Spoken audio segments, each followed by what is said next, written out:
প্রিয় দর্শক, আসসালামু আলাইকুম। আমাদের ভিসা পয়েন্ট ইন্টারন্যাশনাল বাংলাদেশের সফলতার গল্পে আরেকটি নতুন নাম যোগ হয়েছে। সে হচ্ছে সাব্বির আহমেদ মুরাদ। মুরাদ, তুমি কেমন আছো ভাইয়া? জি, আলহামদুলিল্লাহ ভালো ভাইয়া। আপনি কেমন হ্যাঁ, আছেন? আমিও ভালো আছি আলহামদুলিল্লাহ। মুরাদ রিসেন্টলি হাঙ্গেরির ভিসা পেয়েছে। তো আমরা আসলে তার কাছ থেকে তার এক্সপেরিয়েন্সটা শুনবো। তার এই পুরো জার্নিটা কেমন ছিল আমাদের সাথে। ভিসা পয়েন্টের সাথে তার জার্নিটা কেমন ছিল? মুরাদ, তুমি কোথায় পড়ালেখা করেছো? তো আমি ২০২২ সালে গাজীপুর ক্যান্টনমেন্ট কলেজ থেকে এইচএসসি দিয়েছি। তো তারপর আমি হচ্ছে আমাদের ভাওয়াল গভর্নমেন্ট ইউনিভার্সিটি আছে সেখান থেকে পড়তেছিলাম। তো সেখানে হয়েছে কি যে আমার পড়ালেখার প্রোগ্রেসটা তেমন ভালো ছিল না। কারণ হচ্ছে কিছু রাজনৈতিক প্রটোকল ছিল। তারপর হচ্ছে আমাদের ওই সেশন ক্লাটারের জন্য আমি আসলে খুবই ফেড আপ হয়ে গেছিলাম যে আমার পড়ালেখাটা তো আগাচ্ছিল না। তো তারপর হচ্ছে আমার পাশের বাসারই হচ্ছে সেজান, সে কি এপ্লাই করছে হাঙ্গেরিতে, তো সে সেপ্টেম্বর ইন্ডিকের জন্য চলে গেছে। তো তার থ্রুতে আর কি আমি জানতে পারছি যে ও ভিসা পয়েন্ট থেকে করেছে, তো সেই অনুযায়ী আর কি আমি আসছি আর কি আগাইলাম। আচ্ছা, তুমি কোন ভার্সিটিতে যাচ্ছ হাঙ্গেরিতে? আমি যাচ্ছি হচ্ছে জন বন নিউম্যান ইউনিভার্সিটিতে, আমি হর্টিকালচারাল ইঞ্জিনিয়ারিং এর জন্য যাচ্ছি। আচ্ছা, আচ্ছা। তো আসলে তোমার ওভারঅল জার্নিটা কেমন ছিল আমাদের সাথে?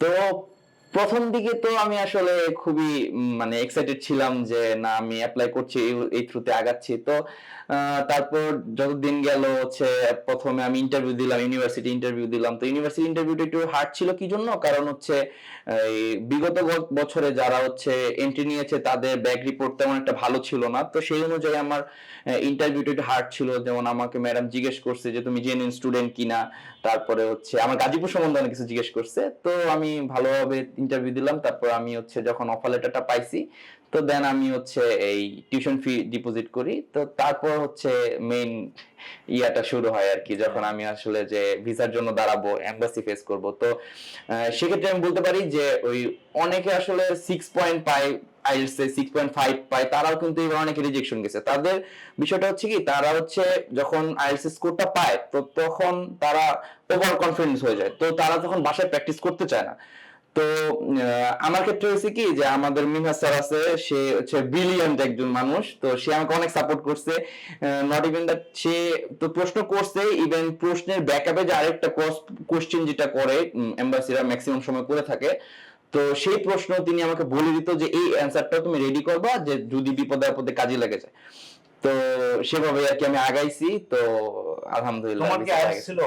হ্যাঁ, আমার আইএলটিএস ছিল, কিন্তু আমার স্কোর তেমন একটা ছিল না। এই কারণে যেমন আমার প্র্যাকটিসটা করতে হয়েছে বেশি, যে আমি হচ্ছে ওভার কনফিডেন্স হই নাই। আলহামদুলিল্লাহ আচ্ছা, আচ্ছা। দিয়েছি।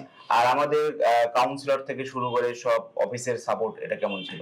হ্যাঁ, এটা আলহামদুলিল্লাহ ভালো ছিল। আমি তো ম্যাক্সিমাম সময় হচ্ছে তানভীর ভাই, আপনাদের যে হেড, ওনার সাথে কন্টাক্টে ছিলাম। তো তিনি সবসময় সাপোর্ট করছে। এই তো। আচ্ছা, আচ্ছা।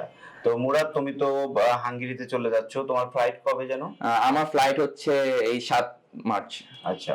তো তুমি আমাদের দর্শকদের উদ্দেশ্যে যদি বলতা যে আসলে ভিসা পয়েন্টকে আমরা যে সার্ভিসটা দিচ্ছি এটা তুমি পেয়ে আসলে কতটা হ্যাপি? না, না, এটা আসলে হচ্ছে এই এজেন্সির সংখ্যা আসলে এত বাড়ছে যে আপনি কোনটা রেখে কোনটায় যাবেন। তো ওই এখন তো অনেক সময় দেখা যায় যে এই ইন্টারভিউটা যে নিচ্ছেন এটা অনেক সময় পেইড ইন্টারভিউ হয়ে যেতে পারে, অনেক এজেন্সি এমনও করতে পারে আর কি। তো সেক্ষেত্রে আসলে যে একটু বিশ্বাসযোগ্য আমি আপনাদেরকে পাইছি, যে আপনারা কথা কাজে আর কি যে মিলটা আছে, সেটাই আসলে যে বড় কথা আর কি। বেস্ট অফ লাক মুরাদ তোমার ফিউচারের জন্য। আর দর্শক, আপনি আমাদের এই অনুষ্ঠান যদি দেখে থাকেন তাহলে আপনিও হয়তোবা ভাবছেন বিদেশে উচ্চশিক্ষার জন্য যাবেন।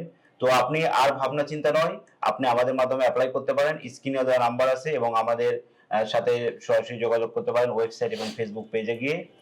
আশা করি আপনি হবেন আমার নেক্সট গেস্ট যাকে নিয়ে আমি ইন্টারভিউ করব। সে পর্যন্ত সবাই ভালো থাকবেন। আল্লাহ হাফেজ।